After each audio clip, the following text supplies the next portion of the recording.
युद्ध समाप्त हो चुका था। कुरुक्षेत्र का वह रण क्षेत्र जो कभी रणभेरी और शंखध्वनि से गूंजता था, अब शांत था। हवा में अब भी धूल और राख की गंध थी। धरती पर टूटे रथ, बिखरे अस्त्र शस्त्र और गिरे हुए वीरों की स्मृतियां फैली थीं। भीष्म पितामह अब भी सरसैया पर लेटे थे। उनके शरीर में हजारों बाण चुभे थे, लेकिन उनके चेहरे पर वही तेज, वही शांति थी। सूर्य दक्षिणायन से उत्तरायण की ओर बढ़ने का समय निकट था और वे उसी क्षण की प्रतीक्षा कर रहे थे। उनके पास प्रतिदिन श्री कृष्ण, युधिष्ठिर और अर्जुन उपस्थित होते, धर्म और नीति के रहस्य सुनते।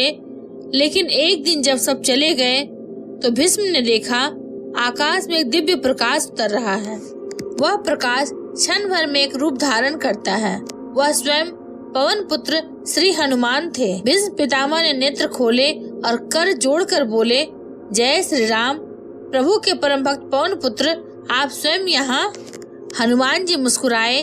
उनकी आंखों में करुणा थी। पितामह, मैं आपके धर्म, ज्ञान, सत्य और त्याग का आदर करने आया हूँ, परंतु आज आपके हृदय में एक प्रश्न है जो अब तक अनुत्तरित है। भीष्म पितामह ने धीमे स्वर में कहा, हाँ पवन पुत्र, युद्ध में मैंने बहुत देखा, पर एक बात अब भी मेरे मन को विचलित करती है। भीष्म पितामह बोले, कर्ण वह वीर था, दानी था, अद्भुत योद्धा था, परंतु उसके जीवन में इतना अन्याय क्यों हुआ? क्यों वह सदा अपमानित हुआ? क्यों उसे माता ने अंतिम समय तक नहीं अपनाया? और क्यों वह सत्य जानकर भी धर्म पक्ष में नहीं आया? श्री कृष्ण भी उसे समझा नहीं सके। कर्ण का जीवन जैसे रहस्य से भरा था। हनुमान जी, आप सर्वज्ञ हैं, कृपा करके बताइए कर्ण का यह रहस्य क्या था? हनुमान जी ने कुछ क्षण मौन धारण किया। उनके मुख पर गंभीरता थी। फिर बोले, पितामह, जो आप पूछ रहे हैं वह केवल मानवीय कथा नहीं, वह दैवी योजना का एक अंग था। सुनिए, मैं आपको वह रहस्य बताता हूँ जो केवल देवताओं को ज्ञात था। हनुमान जी ने कहना आरंभ किया, सतयुग के अंत में जब अधर्म बढ़ने लगा, तब सूर्य देव ने भगवान विष्णु से प्रार्थना की, प्रभु, जब जब पृथ्वी पर अधर्म बढ़ता है आप अवतार लेते हैं, परंतु कभी ऐसा नहीं हुआ कि सूर्य वंश का तेज आपके साथ चला हो। मुझे भी वह सौभाग्य मिले। भगवान विष्णु ने कहा, समय आने पर जब मैं द्वापर में कृष्ण रूप में उतरूंगा, तब तुम्हारा तेज भी पृथ्वी पर उतरेगा, कर्ण के रूप में। इस प्रकार सूर्य देव ने अपने तेज से एक दिव्य पुत्र उत्पन्न किया। वह तेज इतना प्रखर था कि कोई भी मानव उसे धारण नहीं कर सकता था। तभी देवी कुंती, जो उस समय युवती थी, ने अनजाने में सूर्य देव का आह्वान किया और कर्ण का जन्म हुआ। भीष्म पितामह ने कहा, तो क्या कर्ण केवल मानव नहीं था? हनुमान जी बोले, नहीं पितामह, कर्ण देवत्व और मानवता के संगम का प्रतीक था। उसमें सूर्य का तेज और कुंती का कोमलता दोनों थे, इसलिए उसके भीतर सदैव द्वंद्व चलता रहा, प्रकाश और छाया का। यही उसका सबसे बड़ा संघर्ष था। वह इसलिए जन्मा कि दुनिया को यह दिखा सके कि जन्म नहीं, कर्म महानता तय करती है। भीष्म पितामह ने धीमे स्वर में कहा, परंतु क्या कुंती ने कभी अपने पुत्र को पहचाना? हनुमान जी बोले, पहचाना, किंतु देर से, जब युद्ध प्रारंभ होने वाला था। कुंती ने सूर्य देव के समक्ष पुनः प्रार्थना की, हे प्रभु, अपने पुत्र को धर्म की राह दिखाओ। सूर्य देव ने कहा, वह स्वयं अपने धर्म को जानेगा। हनुमान जी आगे बोले, पितामह, हर आत्मा के भीतर एक अधूरा कर्म होता है, जिसे पूरा करने के लिए वह पुनः जन्म लेती है। त्रेता युग में जब मैं श्री राम के साथ था, तब एक महान योद्धा था, सूर्य कुल का राजा शत्रुघ्न। उसने युद्ध में बहुतों को मारा, पर एक ब्राह्मण को अनजाने में वध किया। उस ब्राह्मण ने उसे श्राप दिया, अगले जन्म में तुम अद्भुत शक्तियों से संपन्न रहोगे, पर तुम्हारे धर्म पथ में अंधकार होगा। वही शत्रुघ्न द्वापर में कर्ण के रूप में जन्मा, इसलिए कर्ण का जीवन प्रकाश और अंधकार का संगम था। वह दानवीर था, पर अधर्मी पक्ष में खड़ा था। वह सत्य प्रिय था, पर दुर्भाग्यवश असत्य के साथ बंधा। हनुमान जी ने कहा, पितामह, बहुत कम लोग जानते हैं कि युद्ध के पूर्व श्री कृष्ण ने मुझसे कहा था, पवन पुत्र, मैं जानता हूँ कि कर्ण देव पुत्र है। उसका तेज इतना महान है कि जब तक उसका अंत नहीं होगा धर्म की विजय नहीं हो सकती। पर मैं उसे अधर्मी कहकर नहीं मार सकता।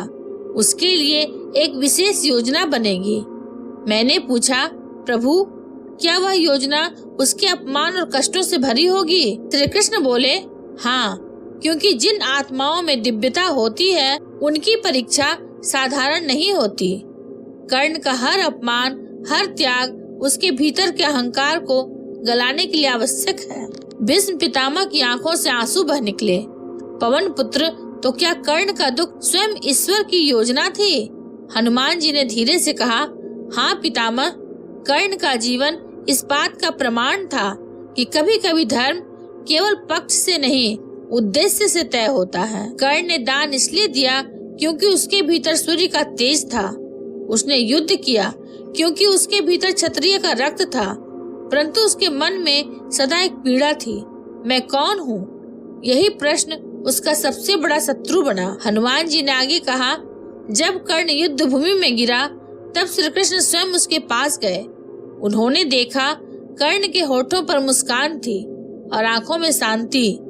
श्री कृष्ण ने कहा, कर्ण, अब बताओ तुम्हारी सबसे बड़ी अभिलाषा क्या है? कर्ण ने कहा, केशव, मैं चाहता हूँ कि जब भी लोग दान की बात करें तो कर्ण का नाम याद करें, पर जब धर्म की बात हो तो आपका। श्री कृष्ण की आंखें नम हो गई। उन्होंने कहा, दानवीर तुम हो, पर तुम्हारा धर्म अभी अधूरा है। तभी स्वर्ग से एक दिव्य रथ उतरा। सूर्य देव स्वयं प्रकट हुए। उन्होंने कर्ण के मस्तक पर हाथ रखा और बोले, पुत्र, तुम्हारा कर्म अब पूर्ण हुआ, लेकिन तुम्हारे तेज की ज्योति पृथ्वी पर तब तक रहेगी जब तक लोग सूर्य की ओर देखकर दान करेंगे। और तब कर्ण का तेज सूर्य में विलीन हो गया। हनुमान जी बोले, पितामह, यह था कर्ण का रहस्य। वह केवल योद्धा नहीं था, बल्कि वह त्याग और कर्म फल का प्रतीक था। उसने दिखाया कि सच्चा महात्म्य इस बात में नहीं कि कौन जीता और कौन हारा, बल्कि इस बात में है कि किसने अपने धर्म को निभाया, भले ही संसार उसे न समझ सके। कर्ण ने अपने जीवन में हर वह पीड़ा झेली जो एक देव आत्मा को मानव जन्म में मिल सकती है। माता का वियोग, समाज का अपमान, मित्र का मोह और मृत्यु का अन्याय, परंतु उसने कभी दान देना नहीं छोड़ा। वह सूर्य की तरह था जिसे बादल ढक सकते हैं पर बुझा नहीं सकते। भीष्म पितामह ने गहरी सांस ली। हे पवन पुत्र, आज मेरा मन शांत हुआ। अब मैं समझ गया क्यों श्री कृष्ण ने कर्ण को सर्वश्रेष्ठ दानी कहा और क्यों उन्होंने उसे युद्ध भूमि में भी सम्मान दिया। कर्ण केवल नायक नहीं था, वह धर्म की छाया था जो अधर्म में रहकर भी उजाला देता है। हनुमान जी ने मुस्कुराकर कहा, पितामह, जब धर्म का सूर्यास्त होता है तब भी उसकी किरणें कुछ आत्माओं में रह जाती हैं। कर्ण उन्हीं में से एक था। यह कहकर हनुमान जी धीरे धीरे आकाश की ओर उठे। उनके प्रस्थान के साथ ही भीष्म पितामह के चेहरे पर दिव्य शांति फैल गई। उन्होंने सूर्य की ओर देखा और कहा, अब मैं भी तैयार हूँ। हे धर्मदेव, कर्ण के रहस्य ने मुझे यह सिखाया कि जीवन का धर्म केवल युद्ध जीतना नहीं, आत्मा का संतुलन पाना है। जब हनुमान जी चले गए तो पवन की मंद लहरें बहने लगी। आकाश में सुनहरी आभा थी, जैसे सूर्य स्वयं उस रहस्य का साक्षी हो। कर्ण अब भी लोगों के हृदय में जीवित है, हर उस व्यक्ति में जो बिना किसी स्वार्थ के दान देता है, हर उस आत्मा में जो अपने दुखों में भी दूसरों के लिए प्रकाश बनती है। और शायद इसलिए हनुमान जी ने कहा था, कर्ण मरा नहीं, वह सूर्य के हर उगते हुए किरण में जीवित है, जो अंधकार में भी उजाला देना जानता है। अगर आपको यह वीडियो अच्छा लगा हो तो इसे लाइक, हाइप और सब्सक्राइब अवश्य करें। ये महाभारत सिर्फ युद्ध की नहीं, जीवन के ज्ञान की कहानी है। मिलेंगे अगले प्रसंग के साथ, तब तक के लिए धन्यवाद।